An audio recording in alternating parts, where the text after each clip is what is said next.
నుంచి అవతాత గారికి cyber crime పోలీసుల నుండి ఒక ఫోన్ వచ్చిందంట.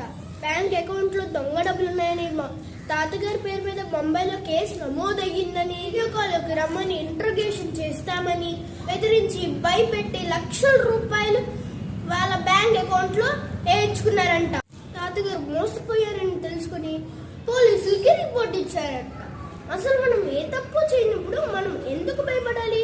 మనకు ఇట్లాంటి కాల్స్ వస్తే అస్సలు కంగారు పడకండి, భయపడకండి. వెంటనే ఆ నెంబర్ని బ్లాక్ చేసి పోలీసులకి ఫిర్యాదు చేయాలి. పోలీస్ అధికారి కూడా మీకు స్కైప్ ద్వారా, వీడియో కాల్ ద్వారా అరెస్ట్ చేస్తామని చెప్పి ద్వారా మాట్లాడరు. ఎవరైనా మీకు అలా బెదిరిస్తున్నారు అంటే ఖచ్చితంగా వాళ్ళు దొంగలని అర్థం చేసుకోండి, చేయండి. 112కి కాల్ చేసి ఇన్ఫార్మ్ చేయండి. భయం లేకుండా 1930కి కాల్ చేయండి. మీ బ్యాంక్ ట్రాన్సాక్షన్స్ నెంబర్ చెప్పండి. మీ అమౌంట్ మ్యాక్సిమం రికవర్ అవ్వడానికి వీలవుతుంది.